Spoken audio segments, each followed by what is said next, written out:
But I think I've been entrepreneurial. My first job, my first career was in higher education. I was a professor. That's a job.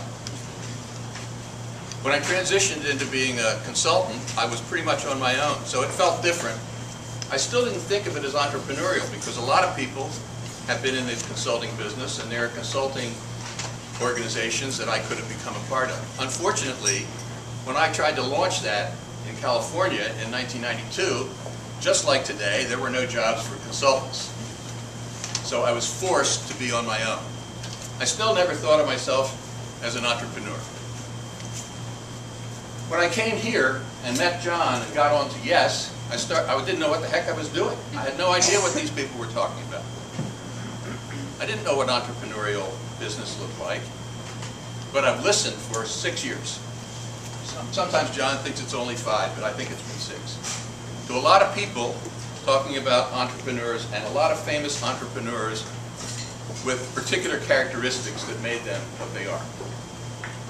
So now, when I got my name drawn, I said, what am I ever going to say that is anything related to entrepreneurs from my experience? And I will just say this. When I hear all of the words that are applied, I think to myself, I've always been entrepreneurial. Entrepreneurial.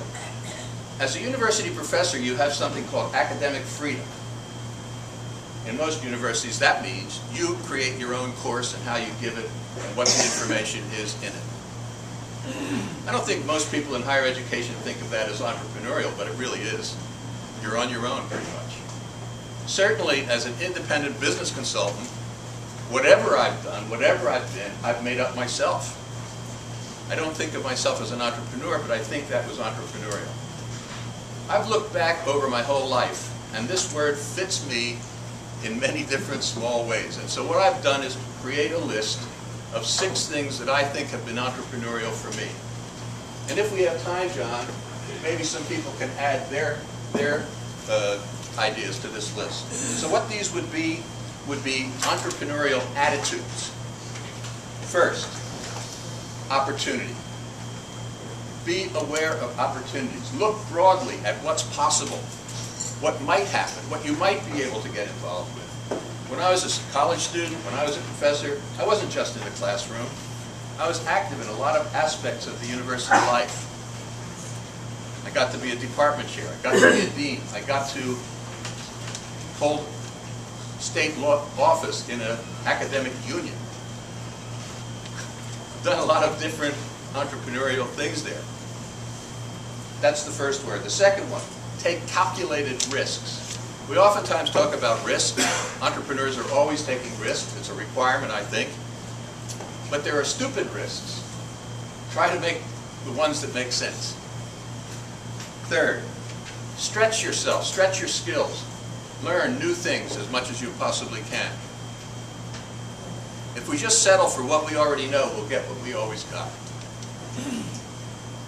So stretch yourself. Look into different things. Be curious. Fourth, persistence. Stamina. Sometimes your idea comes up before its time. If you give up quickly, you may be wasting the best idea of your life. Some ideas, some businesses, take a long time to hatch. It doesn't just happen on the minute that you say, okay, I'm going to do this, do what you do what each of you do. I'm sure that some of you fell into it naturally, but I think a lot of you had to do a lot of planning to get to where you want to get to. It takes persistence. What I call wide engagement. What I mean by that is more social than anything else, but engage yourself with people with different interests and skills than you have. Put yourself in an organization like this one, or one that you would never think of going to. Paul got me involved in the Film Society some time ago. Where are you, Paul? You left. And I didn't know very much about that, but in the end I got one consulting contract out of my general interest in the film business. Wide engagement. Engage yourself in as many different kinds of situations as you can in business. And finally, willingness to change. To me, this is a key.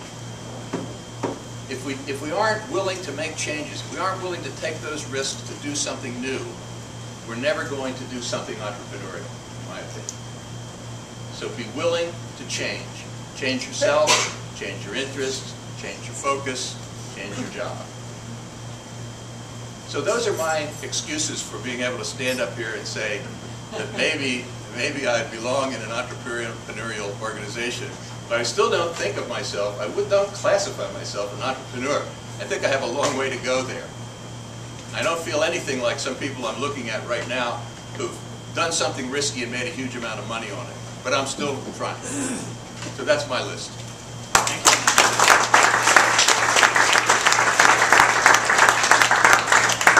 Excellent talk.